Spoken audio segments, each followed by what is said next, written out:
Hello friends. तो आज की वीडियो में हम पढ़ेंगे अभिकेंद्र बल के बारे में।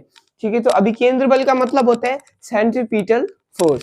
ठीक है, इसके बारे में हम पढ़ने वाले हैं। तो अभिकेंद्र बल क्या होता है ये पढ़ेंगे, और हम पढ़ेंगे कि पृथ्वी जो होती है, ठीक है, देखो चंद्रमा पृथ्वी की परिक्रमा करता है, तो जो चंद्रमा है वो गुरुत्वाकर्षण बल के कारण पृथ्वी पे क्यों नहीं आती है, अट्रैक्ट क्यों नहीं होती है, आकर्षित क्यों नहीं होती है, तो ये सारी चीजें मैं बताऊंगा।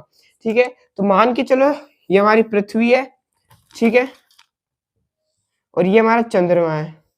तो ये चंद्रमा क्या करता है, हम सभी को पता है, पृथ्वी की परिक्रमा करता है। परिक्रमा मतलब इसके चारों ओर घूमता है। ठीक है, तो ये देखो जो पृथ्वी रहती है, हम सभी को पता है उसमें गुरुत्वाकर्षण बल है। तो गुरुत्वाकर्षण बल से क्या होता है कि जब भी हम कोई चीज ऊपर फेंकते हैं, बहुत हाई में फेंकते हैं, तो क्या करती है, आसानी से नीचे आ जाती है। ठीक है, पर यहाँ पे ऐसा क्यों नहीं हो रहा है कि पृथ्वी पे गुरुत्वाकर्षण बल होने के कारण भी जो हमारी जो चंद्रमा है वो इस पे आकर्षित नहीं हो रही है, मतलब इस पे टच नहीं हो रही है। क्यों? क्योंकि इसके जो बीच में जितना भी आपको स्पेस दिख रहा है ना, इसमें इसके बीच में कौन सा फोर्स है, अभिकेंद्र फोर्स है। ठीक है, सेंट्रीपिटल फोर्स है इसके बीच में।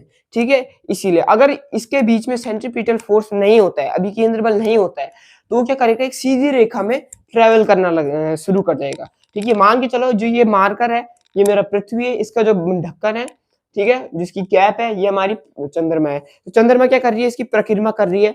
ठीक है, अब इसके यहाँ पे क्या है, अभिकेंद्र बल है। ठीक है, जैसे अभिकेंद्र बल अगर यहाँ पे नहीं होता, अगर अभिकेंद्र बल, तो ये क्या करता, सीधी रेखा में एकदम चलने लग जाता। ठीक है, यानी परिक्रमा नहीं करता, परिक्रमा ये नहीं करेगा, ये क्या करेगा, सीधी रेखा में चलेगा, एकदम स्ट्रेट लाइन में चलेगा। जैसे क्या होती है, जो लाइट रहती है स्ट्रेट लाइन में चलती है, वैसे ये क्या चलता, स्ट्रेट लाइन में चलता, अगर इसमें अभिकेंद्र बल नहीं होता।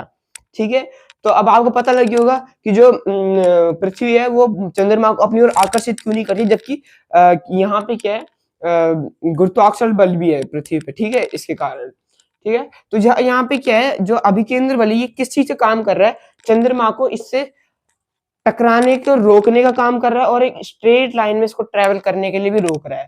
तो यानी जैसे हमने उस वीडियो में रेजिस्टेंस के बारे में पढ़ा था, यानी प्रतिरोध के बारे में पढ़ा था, तो उसमें क्या कर रहा है, उसमें क्या समझा था हमने कि वोल्टेज पीछे से धक्का देता है इलेक्ट्रॉन को, और रेजिस्टेंस आगे से रोकता है। ठीक है, तो यहाँ पे भी क्या हो रहा है कि यहाँ पे से गुरुत्वाकर्षण बल जा रहा है, पर यहाँ पे अभिकेंद्र बल क्या कर रहा है, उसको रोक रहा है, यानी रेजिस्टेंस का काम कर रहा है। ठीक है, वो वीडियो मैंने बना रखी है, आप उसको देख लेना, तब आप इसको बहुत अच्छे से समझ जाओगे।